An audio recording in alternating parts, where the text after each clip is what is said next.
Assalamualaikum warahmatullahi wabarakatuh.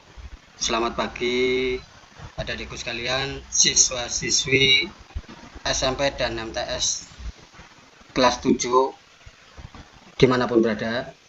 Pada kesempatan kali ini saya akan berbagi tentang materi pembelajaran yang berkenaan dengan interaksi makhluk hidup dengan lingkungan.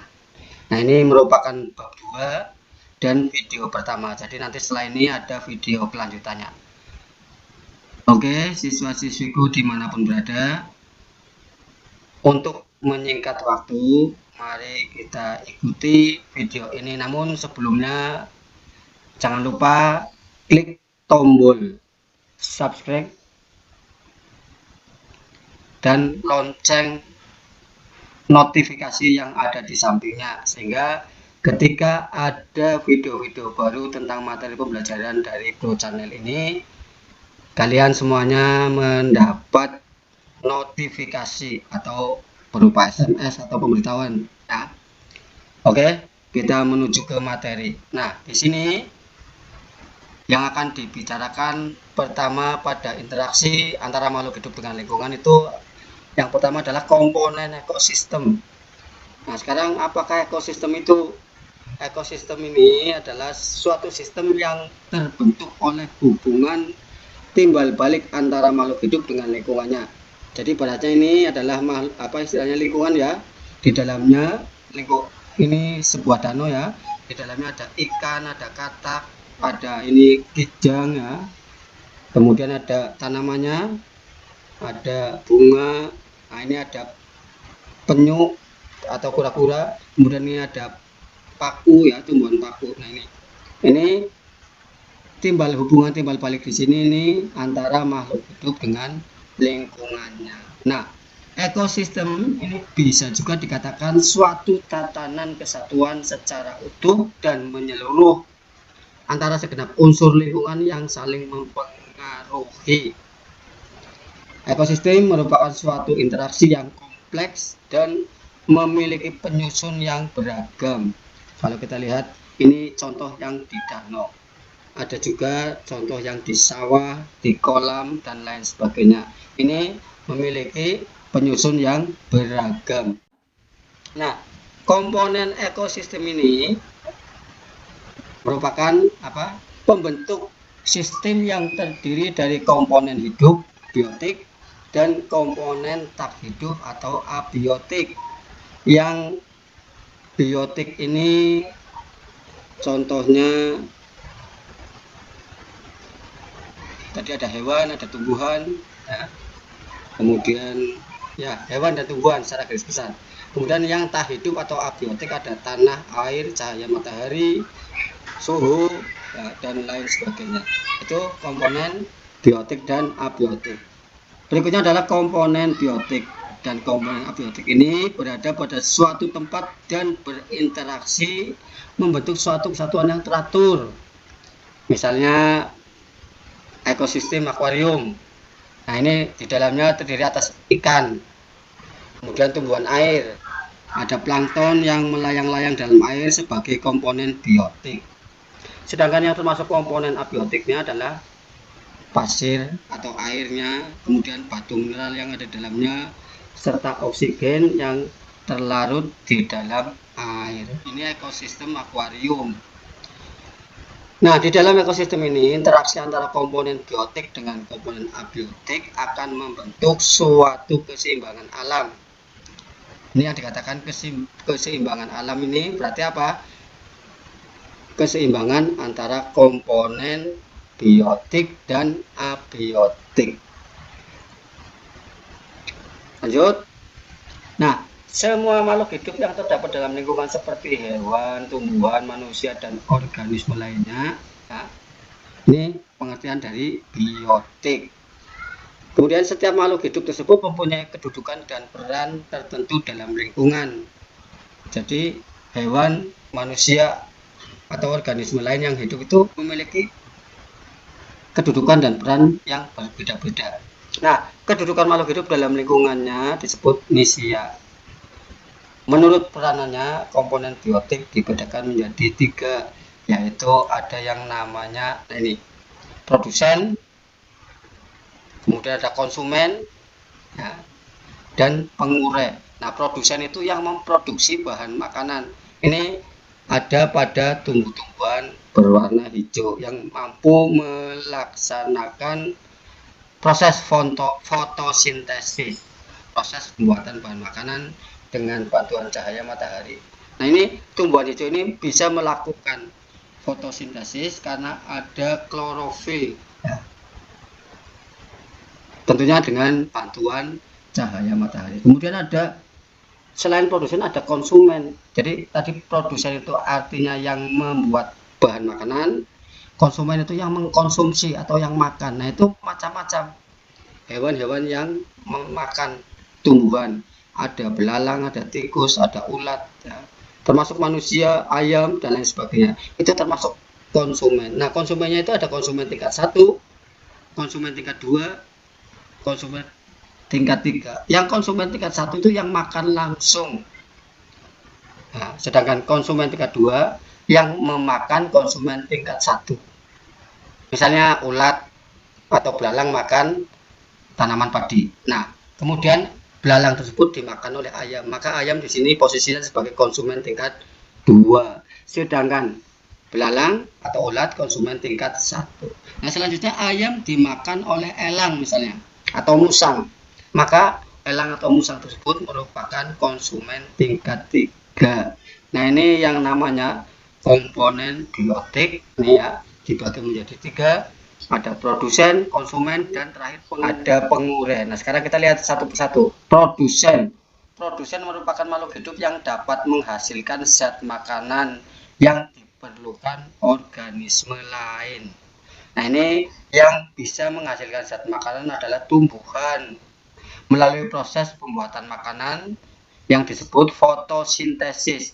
Jadi fotosintesis itu pertama adanya klorofil pada daun, ya, yang berwarna hijau. Kemudian dengan bantuan cahaya matahari, maka tumbuhan akan melakukan fotosintesis. Nah, tumbuhan karena dapat membuat makanan sendiri, maka tumbuhan dikatakan organisme autotrof. Ini. Berikutnya adalah konsumen yang kedua. Konsumen merupakan makhluk hidup yang tidak dapat membuat makanan sendiri. Maka konsumen dikatakan organisme heterotrof. Nah, konsumen untuk memenuhi kebutuhan makanannya ini bergantung pada organisme lain, yaitu pada produsen atau pada konsumen tingkatan di bawahnya. Sehingga di sini adanya makhluk hidup pada suatu tempat tertentu, di situ dalam rangka mendapatkan makanannya, maka terjadi persaingan atau kompetisi. Persaingan untuk mempertahankan kehidupan. Karena butuh energi, butuh makan, maka akan makan. Nah, konsumen itu makannya tumbuhan. Tetapi konsumen juga bisa memakan selain tumbuhan, kan ada herbivore, kemudian karnivore, ada omnivore. Herbivore itu yang memakan tumbuhan, karnivore pemakan daging atau hewan lain, omnivore pemakan segala. Nah, ini. Nah, kalau di sini berarti ketika ayam makan rumput, maka ayam dikatakan konsumen tingkat pertama. Nah, ayam termasuk salah satu contoh omnivore, pemakan segala. Nah, kemudian ada ulat pemakan tumbuhan, maka ulat konsumen pertama. Nah, ini. Nah, ulat dimakan oleh ayam, maka ayam konsumen tingkat kedua. Ayam bisa makan ini. Kemudian ayam dimakan oleh musang konsumen tingkat 3. Nah, ini berarti kan musang itu sebagai karnivor, pemakan ayam. Nah, selain produsen, konsumen, yang ketiga adalah pengurai atau decomposer. Bertugas membusukkan dan menguraikan hewan dan tumbuhan yang telah mati. Nah, makhluk hidup yang berperan sebagai pengurai antara lain cacing, bakteri, dan jamur. semua benda tak hidup yang terdapat di dalam lingkungan. Keberadaan komponen abiotik ini sangat berpengaruh pada jenis makhluk hidup yang menempati suatu lingkungan. Contohnya adalah cahaya matahari, udara, air, suhu tanah, batu, pasir, kerikil, dan lain sebagainya. Semuanya tidak hidup ya, maka dikatakan komponen abiotik yang berasal dari kata a dan biotik. A itu artinya tidak, biotik hidup. Nah ini. Nah, di dalam suatu ekosistem, interaksi antara komponen biotik dengan komponen abiotik akan membentuk keseimbangan alam. Ekosistem akan seimbang apabila komposisi penyusun ekosistem tersebut seimbang, akan tetapi bukan berarti jumlahnya sama. Misalnya pada suatu musim hujan, jumlah rumput atau produsen di suatu padang rumput meningkat sehingga dapat mencukupi kebutuhan makan populasi rusa. Nah, sebaliknya ketika musim kemarau, jumlah rumput berkurang sehingga menyebabkan jumlah rusa juga menurun. Apabila perubahan komposisi itu terjadi secara seimbang dari waktu ke waktu, maka ekosistem dikatakan seimbang dan dapat bertahan lama. Jadi itu perlu adanya keseimbangan ekosistem. Ini contoh dari jaring-jaring makanan ya. Pertama, tumbuhan sebagai produsen. Nah, tumbuhan dimakan tikus, tikus dimakan oleh kucing, kemudian kucing dimakan oleh serigala. Nah, ini satu garis lurus ini. Nah, ini membentuk, ini namanya rantai makanan. Atau tanaman dimakan kelinci, kelinci dimakan oleh serigala, serigala dimakan oleh singa. Ini juga satu rangkaian, satu rantai makanan. Nah, kumpulan dari beberapa rantai makanan ini akan membentuk suatu jaringan, namanya jaring-jaring makanan. Tadi rantai makanan itu hanya satu. Tumbuhan dimakan kambing, kambing dimakan serigala, serigala dimakan singa. Jadi di sini satu rantai makanan. Nah, kambingnya sebagai konsumen tingkat pertama karena langsung memakan produsen. Kemudian serigala konsumen kedua, ini makan kambing. Sementara singa konsumen tertinggi yang makan serigala.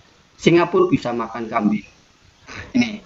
Jadi kalau misalnya kambing dimakan singa, berarti di sini singa posisinya sebagai konsumen ketiga. Tetapi karena di sini kambingnya dimakan serigala, ya, maka serigala posisinya sebagai konsumen tingkat 2. Dan yang tertinggi adalah singa atau konsumen tingkat 3. Nah, terus singa ketika mati akan diuraikan, ya, menjadi busuk, kemudian menjadi tanah. Itu diuraikan, yang menguraikan itu namanya bakteri pengurai atau dekomposer.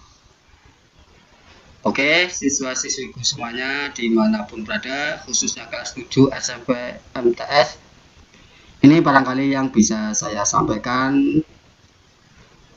materi pembelajaran tentang interaksi antara makhluk hidup dengan lingkungan. Silakan tonton video berikutnya yang merupakan video kedua kelanjutan dari video pertama ini. Demikian saja, semoga bermanfaat. Wabillahi taufiq wal hidayah. Assalamualaikum warahmatullahi wabarakatuh.